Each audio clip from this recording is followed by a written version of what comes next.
Hey everyone, and welcome to the pickup line. And if you haven't noticed, my colleague is not here right now. So Hannah, I wish you well and a speedy recovery. She's a little under the weather, but needless to say, the show must go on. And I apologize, I am running a slight bit late. My last interview went over and jumped, trying to get everything settled, trying to rewire my brain to get ready for this show. So everyone, each and every week, we tackle dating, relationships, and sex. And if you were normally, I would say if you needed advice or wanted to share your story, I would say call the number at the bottom of the screen. However, today we are doing a special episode. How do you deal with relationships and loss? For instance, if you're married and you lose a loved one. Today we have two special guests on. One is my former co-host of Table for Two, Holly, and the other is Dave Warnock, and they will be offering you two unique perspectives tonight. Dave, as you know, has a diagnosis of ALS, and Holly lost her husband to ALS. So hopefully,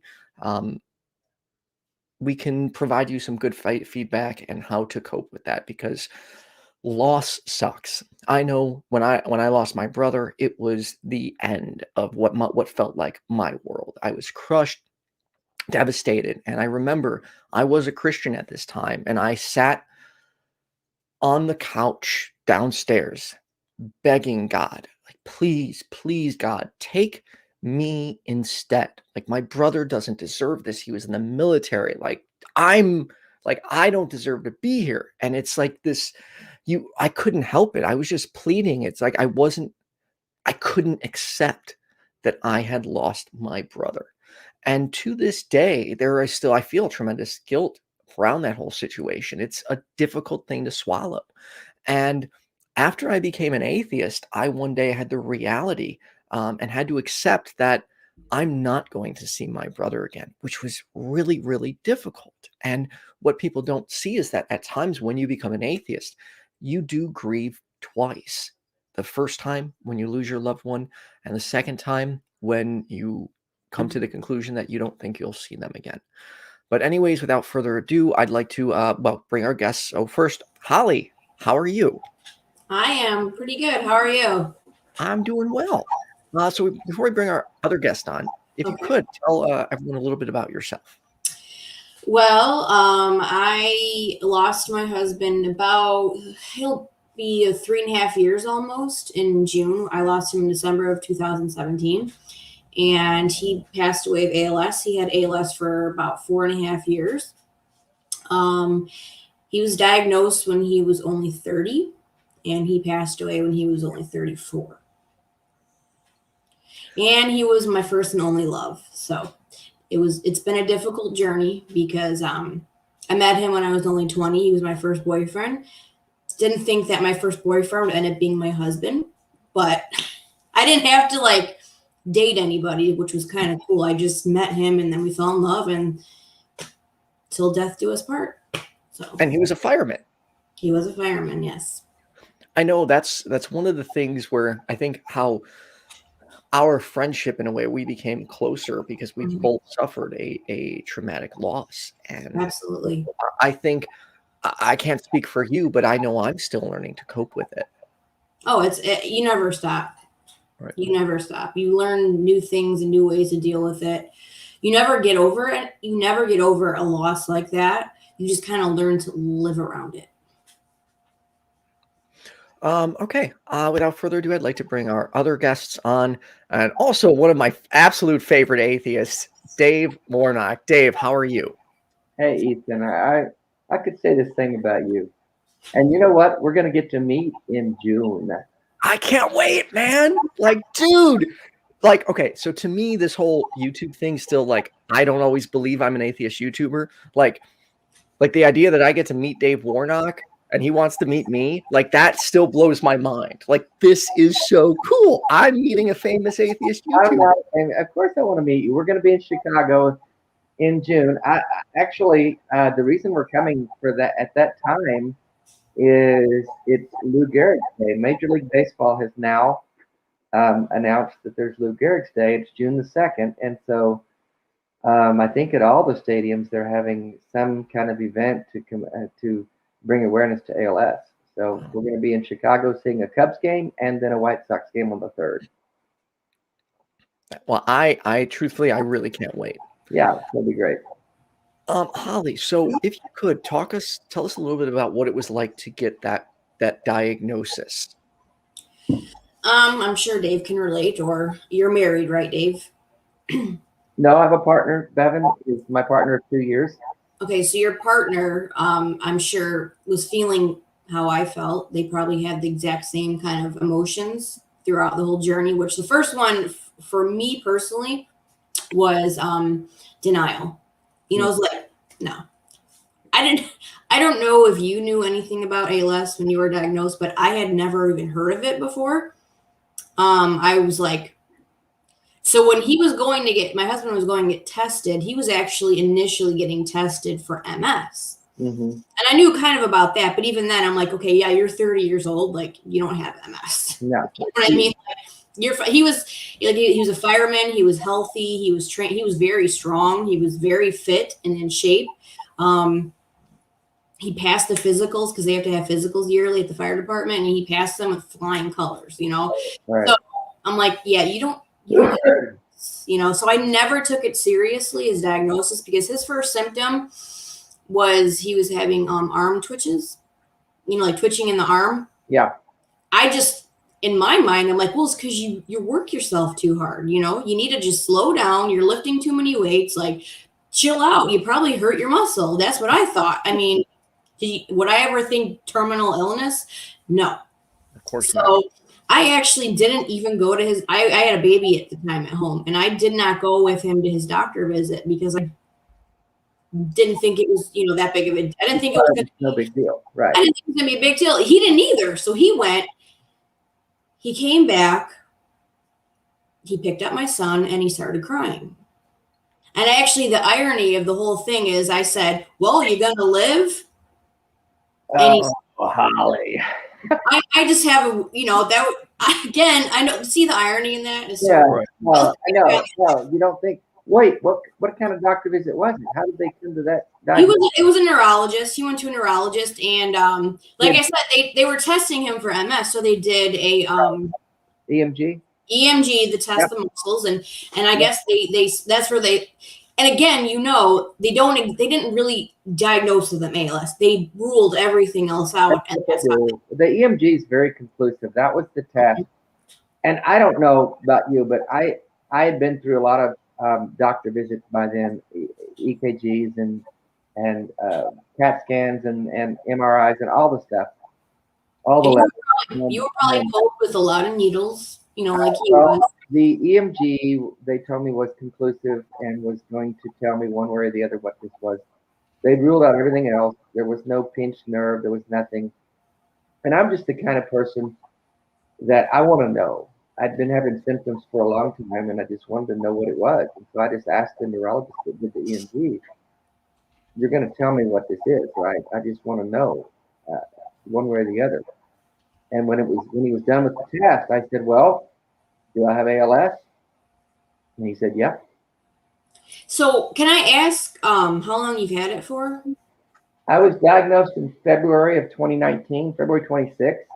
Okay. I had symptoms quite a bit before that. So I've had it for 3 years, essentially.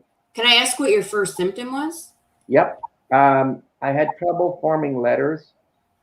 Writing, I was working in the insurance business and had trouble filling out forms. Certain letters were hard to, zeros and eights were difficult. And then I just started losing strength in my hands, having trouble buttoning buttons and opening packages. And then big issues, like one time I went bowling and I couldn't grip the bowling ball. I went golfing and couldn't grip a golf club and couldn't button my pants. And it just gradually, mine were in my hands. Mine's been exclusively in my hands and arms. So you've had the fine motor skills affected? Probably. Yeah. I've got a version that they call flail arm syndrome, which is flail arm syndrome. Oh, Think about arms that just hang limp at your side. That's what's coming for me, is that in the total loss of the use of my arms.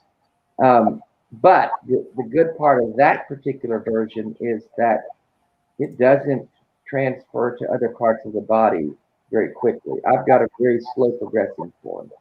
It sounds like your husband had a pretty rapidly progressing. You know, with his, he actually worked with it for about a year and a half. But obviously his job was physical only. Right. So he had to step down. But for the first year, you would look at him and you'd be like, I don't think the doctor was right. And that's what led us to going to Chicago. We went to Mayo Clinic. We went to California. Like, we went everywhere because we did not believe that's what he had. We were looking for any diagnosis but that. Yeah. And we ended up we spent so much money on like traveling, going to different doctors, and they were all like, yeah, like he has ALS. This is what he has. So we finally, after the only time that we actually like put it in our heads and let it sink in was when he started tripping. Yeah. Yeah. And when he started tripping, then we're like, okay, now it's affecting the limbs, you know? Mm-hmm. And then of course, like you, it started, he was so mad because he loved beer. He loved beer and he couldn't open the beer. He was so pissed. One time he threw it across the room and he was just pissed. He's like, this. Yeah. I've had those moments too, where I have a little fit. I just have a little fit. God damn. It's frustrating, you know, because you were very like 100% independent. Yeah. And now you have to start, you know, hey, can you open this for me, you know, and so that's how it was. Like, he started losing his grip on things. He couldn't write anymore. And then what was really scary is, I don't know about you, but he had like a strong stubbornness and Do you have Evan? It was just like, Bevan's in the other room. She says, yes. I can only imagine, like, that's gotta be, the loss of that would be hard from being independent to dependent. Yeah, the loss of independence is the hardest thing. And so the struggle that we have, Bevan's in the other room listening, I think. I'm trying to get her to call in, Ethan. We have this little dance that we do where I try to do as much as I can for myself, but because I want to. But then if Bevan sees me struggling, she just said, well, let me do it. Why didn't you ask? Because I don't want to give that up. I want to do as much as I can. And, you know, there's coming a time where I won't be able to drive again. And everything that you lose is something you know you're not getting back. Once you quit doing a certain thing, you won't ever do it again. mm-hmm. You know, I won't ever play the guitar again. I won't ever hit a golf ball again. I just little things, and you think, Jesus, you know, I want to do it as long as I can, because when that day comes, that's it. That's it. And it's just so hard to let that go. Sorry.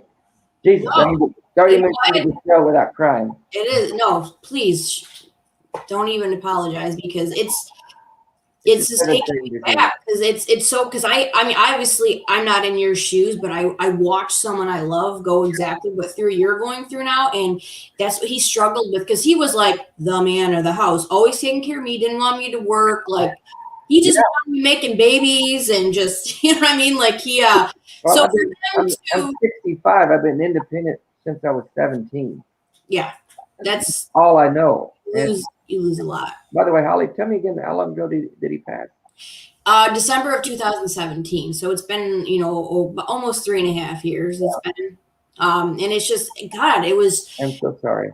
Thank you. And I'm sorry too, because I know what you're going through. I really do, because the struggle and like the driving thing. Let me give you an example how stubborn he was. I kept saying, like, you know what, just let me drive. And and he was just like, I am going to drive. Like, I got this. One time we were driving, we actually had my kids in the car. He was driving, he was turning, and he slipped. Yeah. His grip slipped the wheel, and he almost went in the other lane. Yeah. I said, pull over. And then he finally was like, okay, and that was the last time he ever drove, because he was, you know, putting his kids and myself in danger. And so at that point he was like, okay, I can't drive anymore. Yeah. So from then on out, which is, again, ironic because I'm a horrible driver. He would make fun of me because I'm a horrible driver, and yet he's stuck with me now with me driving everywhere we go. Oh, that's the worst. It was terrible, God. And he was the worst backseat driver. No, don't do that. No. Slow down. No, speed. You know what I'm saying? So, like, I sensed the frustration, but there wasn't, like you said, once it's gone, it's gone. And you can't get it back. And you know that it's only going to get worse. Yeah. And it's horrible. The irony of our situation, this is about relationships. You mentioned my partner. The irony of our relationship is that I was single when I got diagnosed, and Bevan and I, we met on a dating app, of course, and we had started talking back in January of 2016, and then I got diagnosed in February 26th. And we hadn't met yet in person. I was living in Nashville and she was here in Charlotte, where we live now. But and so we had kept trying to, connect and talking and back and forth and wanting to meet. And then I got this diagnosis and we had not physically met yet. And I remember texting her and saying, I need to tell you something. I got diagnosed with ALS. And she'll tell you she still remembers the place she was standing when she got that and that text. And then I said, if you don't want to meet, I understand. But if you do, I want to meet you. And so she's got a comment. He texted me. Hi, Bevan. So it was, and then we went ahead and met a few months. Well, it was actually almost a couple of months later before we finally met, or a month and a half, April 10th, I think. I drove over and we had a date, and we have, we've been dating ever since. And so it was just a weird thing. We both knew what we were getting into. We thought that we would just meet and be friends because, she knows what ALS is, and she knew that I had a terminal illness, and who wants to, get involved in that? But you love who you love, and so here we are, 2 years later, and she's in it with me till the end, and it's just. I think that says a lot about both of you. Honestly, that's a lot for someone to take in on the first date. Oh yeah. Wow. Not a lot of people would agree to meet after hearing something like that. Friends all told her, "You're crazy. What are you doing? You're crazy." But what? When he's that great, and then she met me and said, "Oh yeah, you really." Oh yeah. Obviously she liked you. That's awesome. That's heartwarming to me. Oh, it really is. And I'm really happy that you have someone through this journey, because I got to know a lot of people in the ALS community. Yeah. There's so many people that are alone, and it makes me sick and it makes me sad for them. Because it's such a hard journey that they're going through, and they have nobody to go through with it. It's just, it makes me sad. And I've seen spouses leave. I've seen them leave. It was just too hard for them. He's on a caregiver's Facebook group, and she's here, they get on there and chat back and forth and deal with. It's just, there's a lot of stress involved in that. We just went down to Costa Rica to see a friend of ours that we actually met at an ALS rally 2 years ago in Washington, D.C. And he's younger than her, and they live in Costa Rica half the time, and Minnesota half the time. But his wife will tell you straight out, this is hard. He drives me crazy. This is just, and he's in a wheelchair now, so she has to pretty much do everything for him. She has to feed him and dress him and bathe him and all that stuff.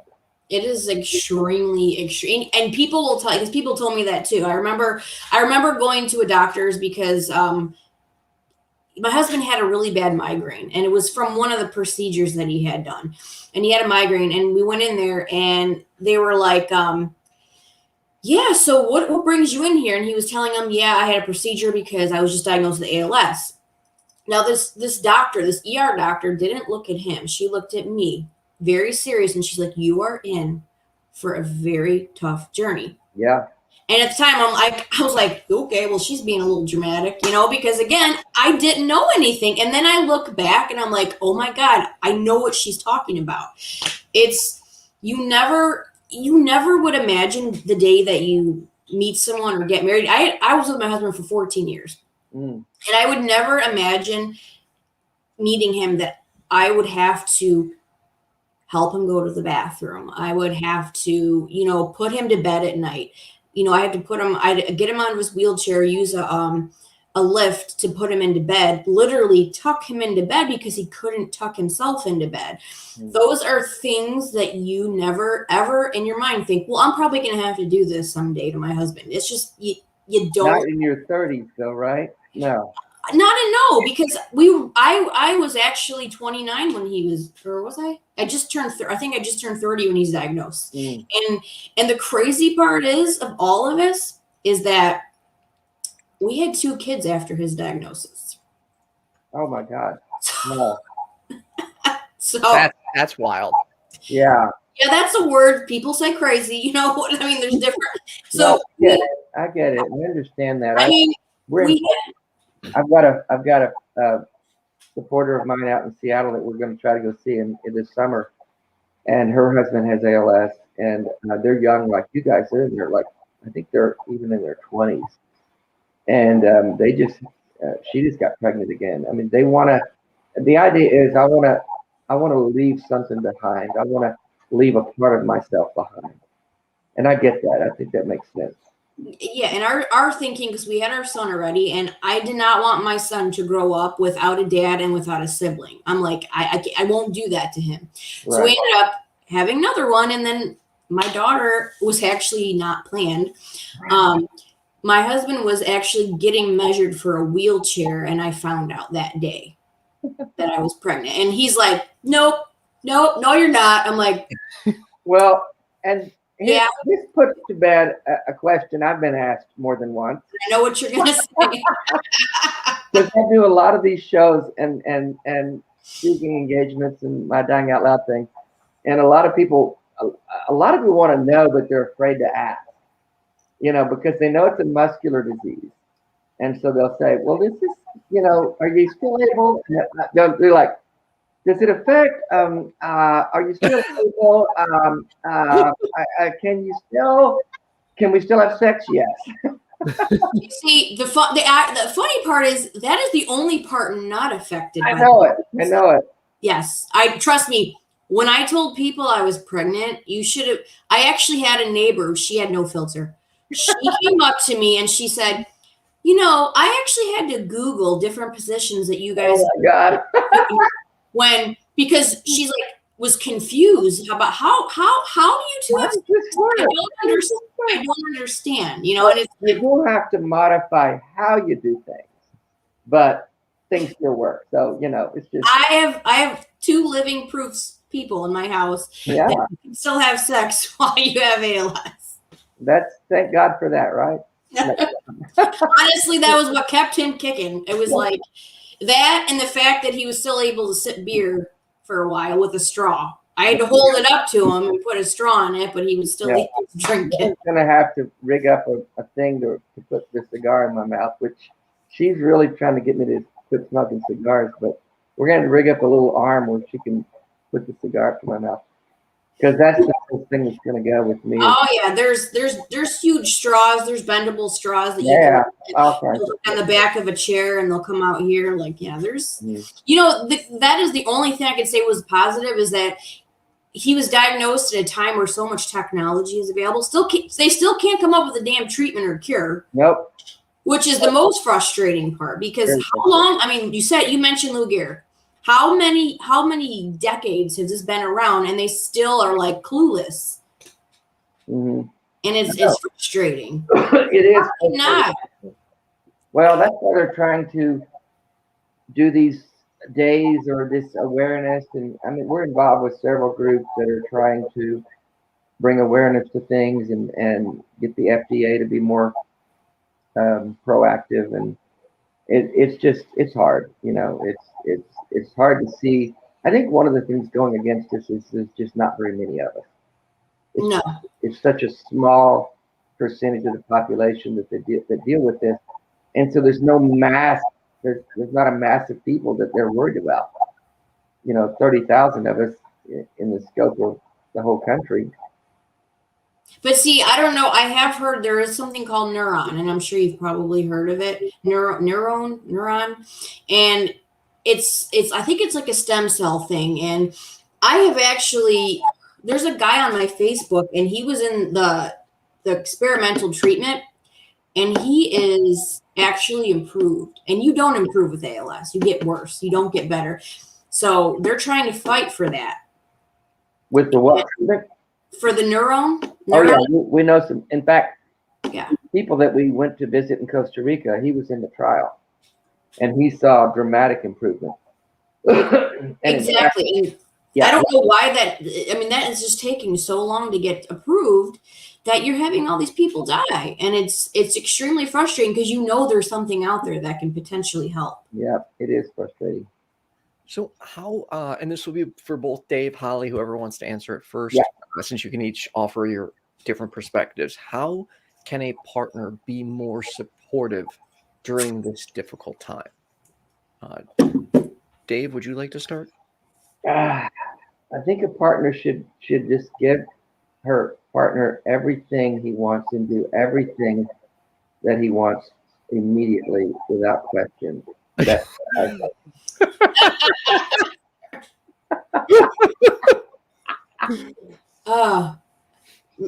be honest with you, man. There was times where I had to leave the room. No, I get it.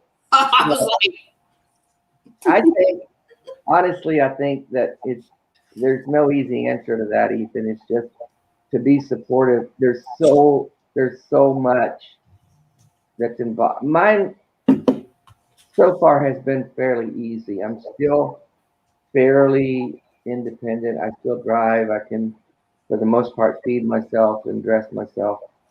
But Bevan and I both know that day's coming, and it's just, I think we're still in a little bit of denial.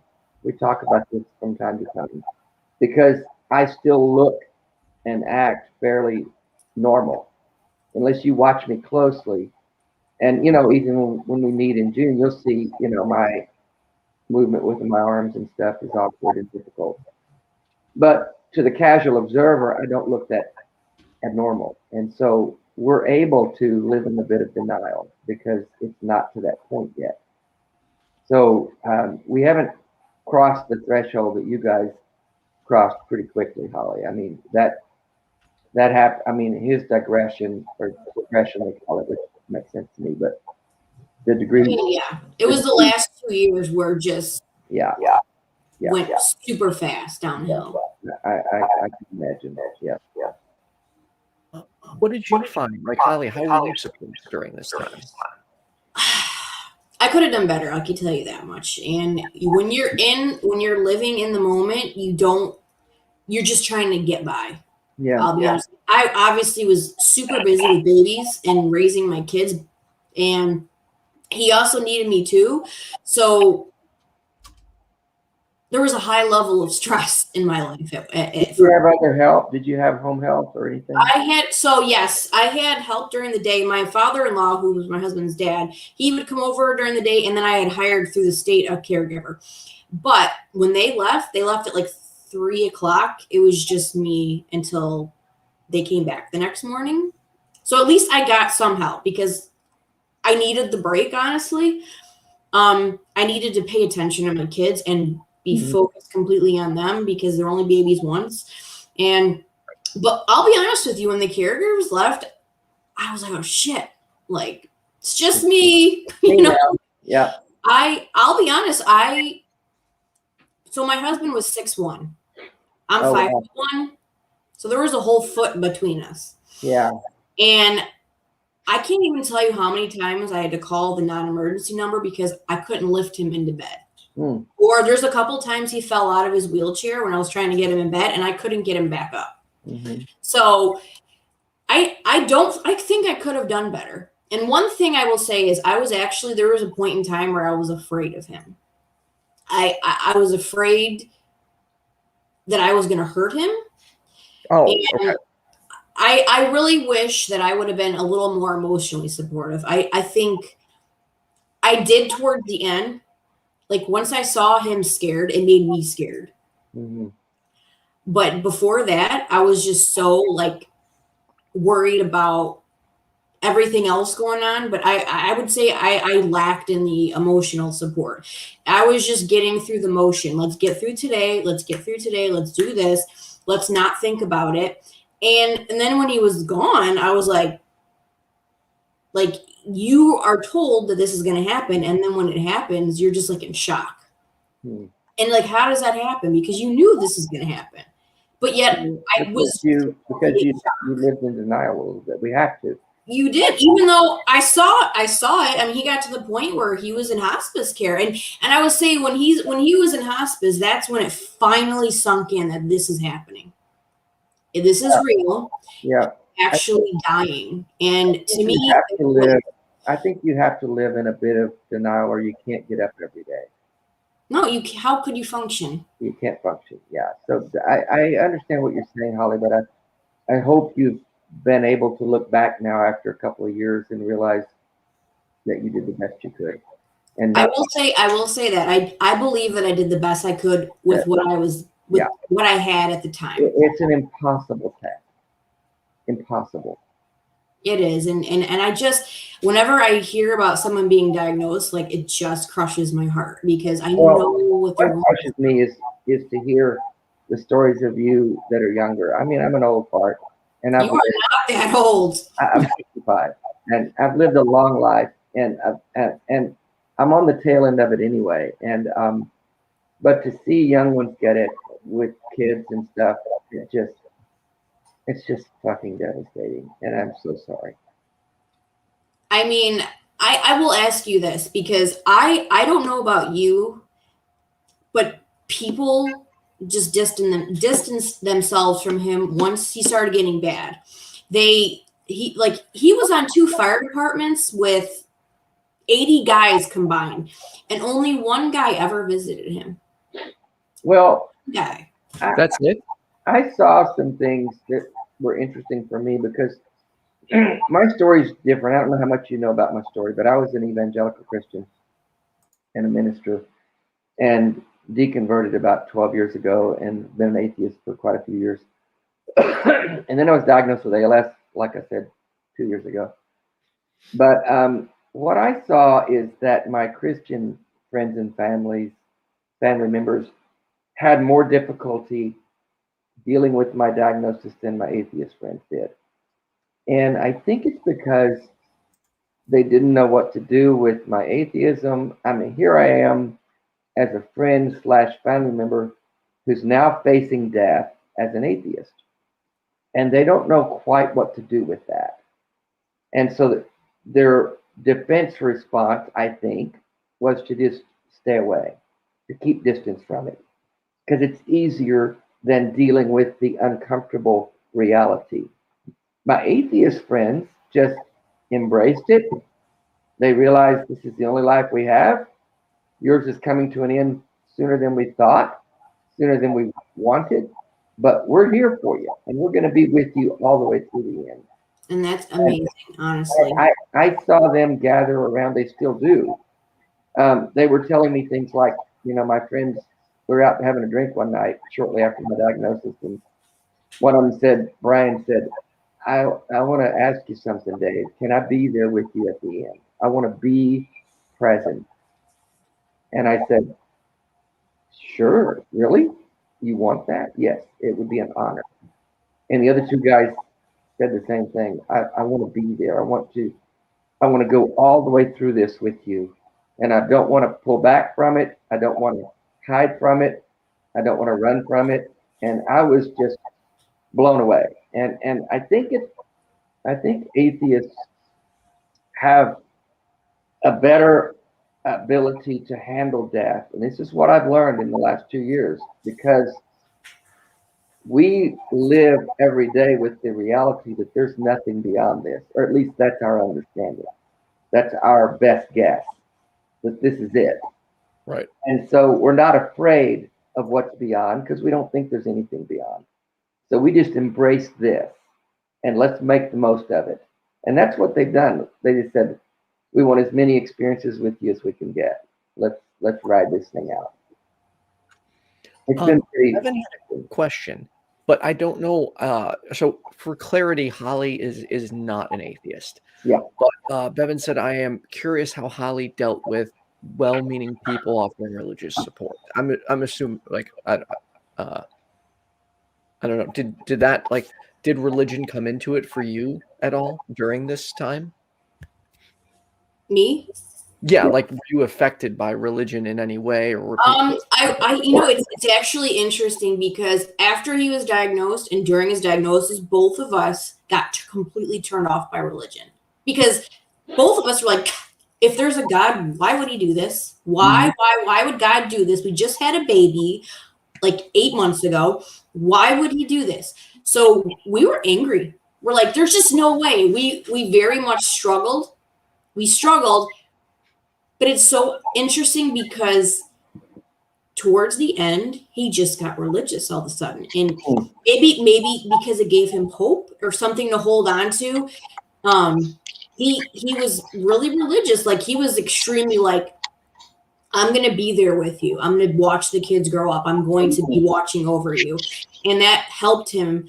And even towards like the end, when he was like literally on the deathbed and at hospice, he's like, I'm going to be there with you no matter what, which helped me. And then, so after he passed away, I started believing. And I don't know if it's because I want to believe, because it gives me hope that I'm going to see him again or that he's still around me. Yeah. I find comfort in the fact that he's still with me. I find comfort in the fact that I will be reunited with him. So I don't know if it's just because it's a hope more than an actual belief, but I know that I don't, and I don't want to make this completely religious. No. How did you identify before the diagnosis? How did you? I've always been raised Christian, and I've always, and I've never, I should say, I don't necessarily believe in God. I don't necessarily believe in heaven. I just believe that there is more to this life, and I believe there's afterlife. I believe that we go on after we die. I can't tell you about God in heaven because I really don't have any solid proof or evidence either way. Right. So that's why I can't be atheist either, because I'm like, well, I don't know. There's nothing. How would I know? I never died and came back to life. You know, it's like. Well, my whole thing about dying out loud is looking at life as an atheist and looking at death as an atheist. Yeah, contrasting that with my former view as a Christian. So you're a young woman, Holly. Yes. And what if you remarried? And what if he was a Christian and he believes in heaven, and you get to the end of your life and you've had two husbands? Which one are you going to in heaven? From what I've read, the material I've read is there are no marriages in heaven. There are no titles. What you said, right? Labels. Yeah. But I think I say that because my mom, my sweet little Christian mom, who's so disappointed in my atheism, she was married to my dad for 10 years, and then they divorced a long time ago. And then she was with my stepdad for 50 years, and he died a couple years ago. She's just so excited that one day she'll be reunited with her love, my stepdad, who they were together for 50 years. But both of her husbands claim Christianity. Both of them died believing in Jesus. So I want to say one day, I won't, because she's a sweet little 87-year-old saint, and I would never want to upset her. But I want to say, Mom, who do you think you're going to be with? Why do you think God's going to let you be with your second husband in heaven, but not your first? I don't understand the thought process there. I can't even, like I said, I'm not convinced there's a heaven, so I really don't know how to answer that, because I want proof. I'm like, I need proof of this. But I just Good for you. the whole afterlife thing is more of like a faith. Yeah, It's it like is. I have feelings, I have faith that there's an afterlife. But as far as like heaven, I'm gonna need proof on that. There you go. The only way to find that out is when I die. So That's the way I feel. So to get back away from the religion, Right. Sorry. no, you're fine. In terms of coping, Holly, yes. What advice would you give to people on the other end of this? Like people that That Are are losing or in have your lost position. Right. I'm sorry, what? For people that are in your position that have had like maybe losing a partner, or they're have lost a partner, like how can they better cope, or what can they do? I'm not the best person to tell you because I'm still like messed up from the whole thing, to be honest with you. I would say put away the credit card. Wait, what? Why? I have, my family can attest to the fact that I shop when I'm upset. I see. And I, buy things I don't need. And I went through, okay, so to give a little bit of history, I said that my husband was the first guy that I dated. He was the first guy I had sex with. I'll be on, TMI here, but whatever. So when he died, I literally knew nothing else. I literally was just like thrown out, like, okay, you're on your own, kid, figure it out, And I went through just this phase of just dating so many people. I couldn't even, I don't even know how many people I went out with. Like, I just went in the back of my mind, I figured I'm probably going to end up with the first guy that I date, like, because that's what happened with my husband. So in my mind, I'm like, I'm going to probably date, and then that'll be the person I end up with. Like, no big deal. Well, here we are 3.5 years later, and I'm totally single. But I've dated a lot. It's just, I probably am not healed properly, and that's probably part of the problem. Well, I can understand you went through a little, you went a little crazy. Yeah, and that's, I think that's fairly normal. I would imagine. I don't find that crazy at all. I guess it was just not who I was. Like, I was very conservative. I was very like, no, like, you need to, behave yourself, like, and now I'm very just open-minded. I call myself free-spirited. And I will attest to that. Holly is one of the most free-spirited people I know. Like, and she actually, for those who don't know, Holly is a good friend. She played a huge role in me becoming more confident, because I met her at a time after I had recovered from like depression and epilepsy, and I had been isolated for years. So I'm, scared to be myself and be with someone that's always been very encouraging for me to just be myself. But she's like I can be outgoing, but Holly will talk to anyone at any point about anything. Like, people in a bar gravitate towards her. Like, she is literally all over the place. She's a total social butterfly. I love it. Well, I'll tell you why. I mean, I've always been outgoing and social because I'm like an actress and everything. So I've always been very much outgoing. But like, seeing what my husband went through and everything, I learned not to take a moment for granted. I learned to live in the moment as much as I can. So that's why when I go out, I don't just sit and talk to one person. I make sure I talk to everyone. I make sure I leave there with friends. Like, he's taught me how to live. And so I feel like I'm doing living for the both of us now. Like, you'll love. We've got a new T-shirt design we just came up last night. It's called "It's All About the Moments." I've always talked about the moment. Everything is about the moments, and so we got to get you one of those T-shirts, Holly. Now, do you live in Chicago too?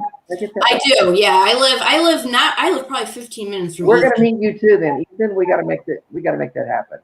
I can. We will have a good time. I gotta hug this girl's neck. So absolutely. She's so tiny. She's like up to here. Oh, we gotta make that happen. Absolutely. Yeah, she's like a firecracker. Like, her confidence when you see her in a bar, it's funny. She's just like, even though she's so tiny, she's just this gigantic personality. Here I am. I love it. Okay, so Holly, any advice you could give to people that are dealing with this though? Any suggestions on things that may have helped you? Yes, actually I do. So all I could say is, and you already know this, like live in the moment and just take vacations. Please take vacations, because it is so important to create these memories. It's so important. And Yeah. I feel like, and just know that it's completely normal. I don't know if you're still working. I know that like I was his main caregiver. So he wasn't working and I wasn't working. So we were with each other literally all day and night. And if there's anyone out there watching, and if you know a caregiver, it doesn't even have to be the ALS, just a caregiver. If you can, give them a break, because just coming from a caregiver's perspective, God, if somebody would have just came over and said, you know what, I got this for a couple hours, you go out. Like I would have but of course people are afraid to do that too, because they don't want to step on anyone's toes. So like, I get that. But, I will say that I know you're atheist, but my church during this whole thing, but see, your atheist kind of is your church, your atheist group. It sounds like how your atheist group is kind of like how my church was. It is. It's a Methodist church, so they're not, like they're laid back, and they made food for us. They made dinner for us. They wouldn't even ask. They would put food on our door, knock on it, and leave. And I will forever be grateful for that. Yeah. I don't know. Stay as positive as you can. I mean, I know it's hard. I know it. Mm-hmm. But because you seem, I mean, like looking at you, I would never guess you at ALS. Yeah, no.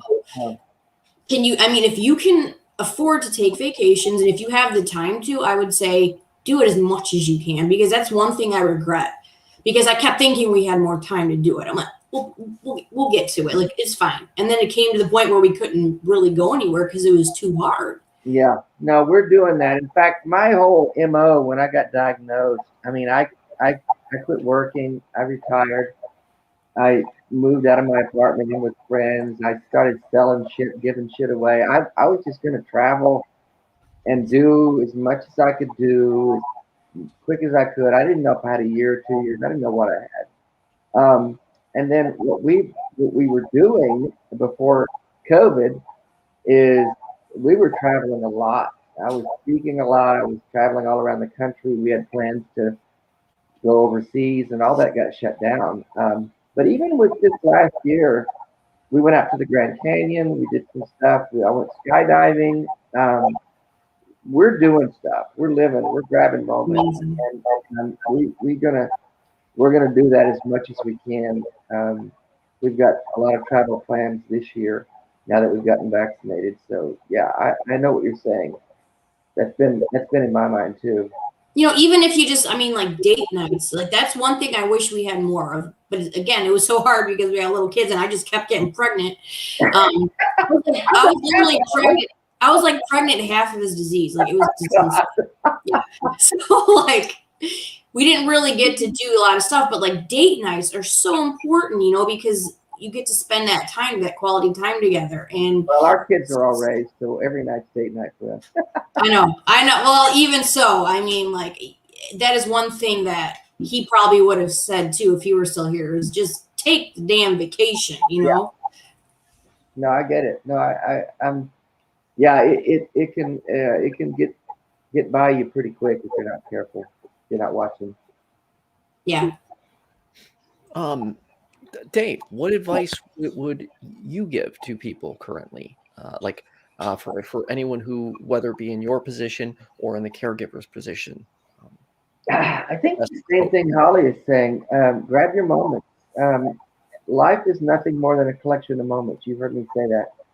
And if we're not aware of that, then like Holly said, you get to the end of it and you realize that, oh shit, I missed all that. It slipped by me because we got caught up in something else. And you gotta make that happen. And that's what we're trying to do. Even with COVID, we've made some moments, we've made some things happen. And I think that's what you've got to do. You've got to look this thing in the eye and not get scared of it, and just say, what can we do with what we have, and adapt as much as possible, and adapt your attitude and your how you manage life. And so, it's a constantly moving target, but we're trying to keep ahead of it. Yeah, and I just want to add that, like, this goes for everyone, not just those who are dealing with a terminal illness, but just for everyone, because you don't know what tomorrow is going to bring. And I am living proof of that. You don't know what tomorrow is going to bring. So this goes for everyone. There's so many people that they plan every little thing out. They just want to plan for 20 years later. No. Why don't you live in the moment? You can still, plan stuff further out, but, do shit. That's why I get advice is go do shit. Yeah, you've heard it said that when people get to the end of their lives, they say things like, you don't regret the things you did, you regret the things you didn't do. I like it. 100%. Yeah. Agreed. And that's one lesson I need to learn, because I hold back a great deal in my personal and professional life. I need to stop doing it to live my life as best as I can. But like, why do you think you do that, Ethan? Honestly, because of the way I was raised. Like, as I've shared with Holly a lot privately, I've always been told I'm weird or different or not like other men, or I don't act like men. So I've constantly been painted in a way that me being me is broken and not normal. Mm-hmm. And therefore, because of that, I try very hard not to be myself. To give you an example, like when Holly first met me, she was surprised because she saw me on camera all outgoing. And then when we met, I was sitting there like super quiet person. And she's like, because I get really bad social anxiety, and I get scared to just be be myself. And it's frustrating because we're not going to let that happen. When we meet in Chicago, dude, we're going to party. Ethan has come a long way. He's not lying. When I first met him, I'm like, who is this? It's sitting there not saying anything. He's like, hi, Micheal.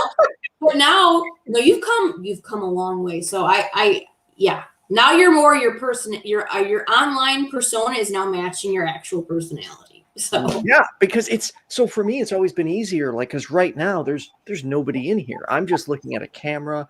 I don't have anybody watching me. But when I'm in person, all of a sudden it's very different. Yeah. Because like I'm a goofy dude, and I want to be goofy, but at times I'm just told it's shame. I've seen videos of you dancing. I know you can break it loose, dude. Oh, yeah. We need to find karaoke when we all meet up. Okay, yes. Ethan can rap. He can rap. Yes, I can. I've seen you guys in Chicago. All right. So, question from Kyle. Ooh, I'm getting really bad feedback. Holly, I just muted you for a second because the speaker was coming back. Question for Dave. Has your atheism and ALS worked together to make you love living more, in the sense that there is more urgency to live now?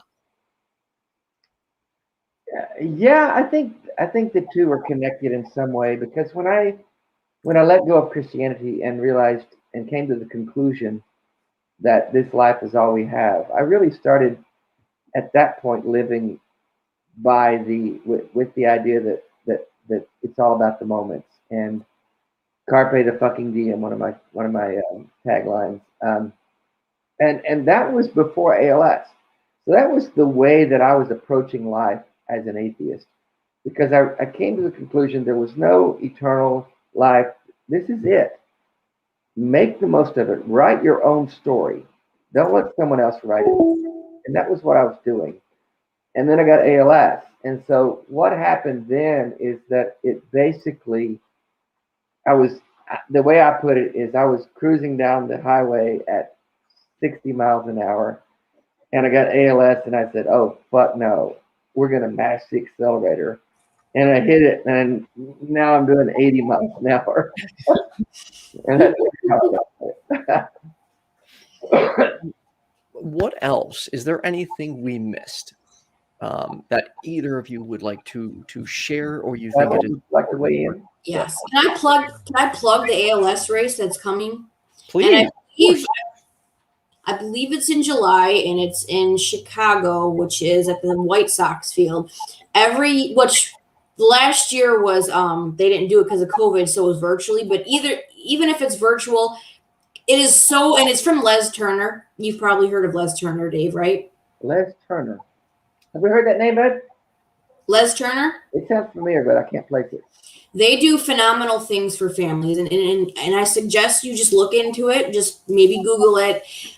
We've done it every year ever since my husband was diagnosed. We've done the run every single year, and we've raised thousands of dollars. And wow.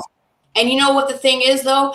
I know for a fact that money goes towards the family because they actually help pay for one of my caregivers that we had during the day. So they also put money towards research. So if anyone's interested, I believe it's July that they do the ALS race. I encourage everyone to sign up. It's for a really good cause. We're familiar with a guy named Brian Warnock who lives in Chicago. He's got ALS, and he has an organization called I Am ALS. What's his name? Brian Warnock, Wallach. Okay. And then we're also connected with a guy named Steve Gleason. Yes, I know Steve. Yeah, well, I don't know him, but yes. Steve Gleason, he was an NFL football player that got ALS back down in New Orleans. There's a lot of groups out there and people who are doing a lot of things to raise awareness and raise money and that sort of thing. Yep. I think that it's if you ever want to donate to a good cause or raise any type of awareness, I would say the ALS is one of those underfunded, under-recognized illnesses that we need to get awareness for. Absolutely. Yeah, there's just not enough.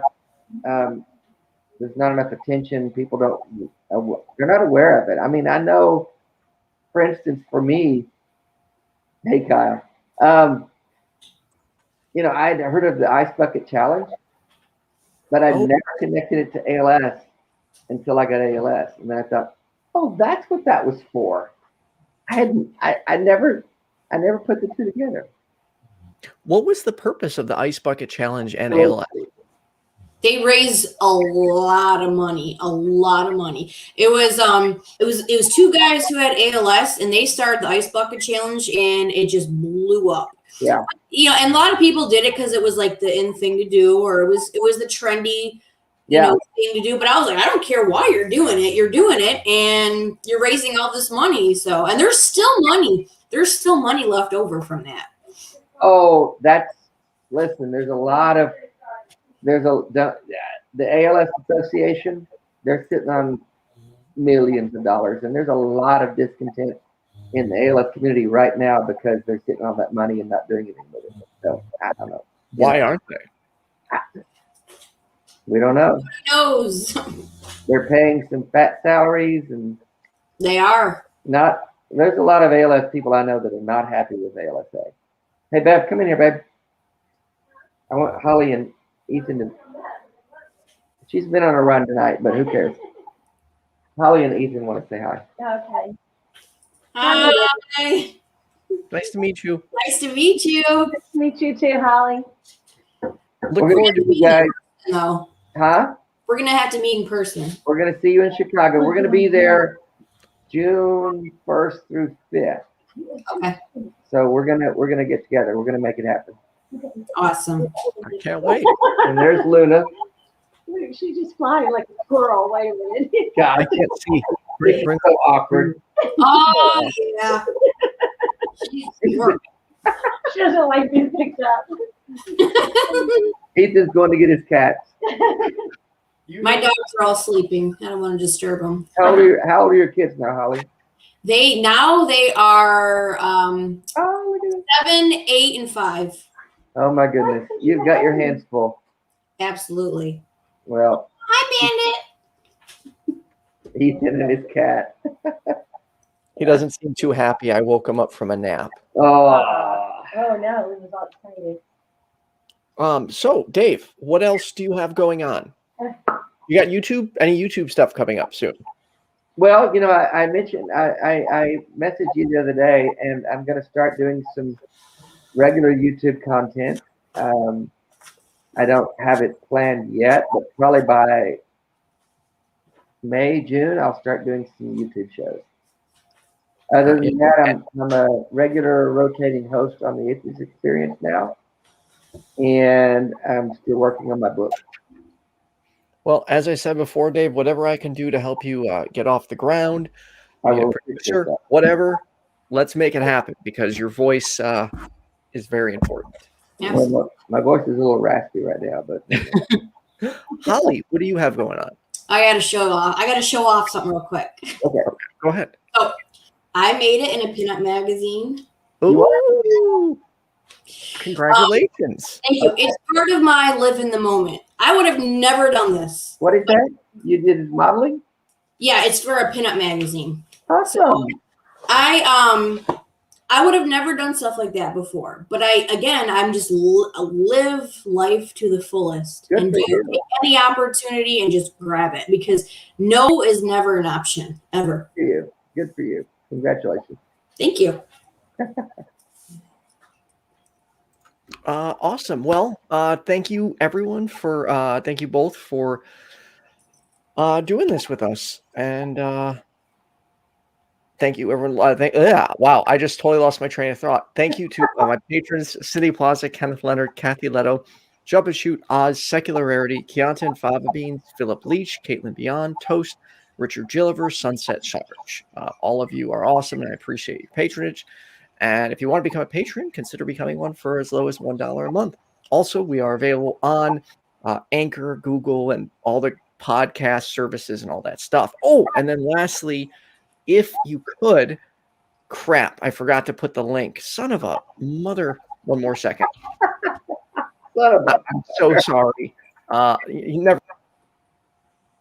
It's not important right now. While he's doing that, Holly, by the way, I will be reaching out to Ethan. We'll plan our rendezvous in Chicago in June. We're gonna show you a good time, Dave. You guys are both coming, right? You and Bev? Yep, okay. We're coming and we're gonna see you guys and it'll be fun. Yes. Well, it was nice meeting you guys. You too, Holly. Thank you both. Stay online for just a second, and everyone make sure you like and subscribe, and have a good one. Have a good one.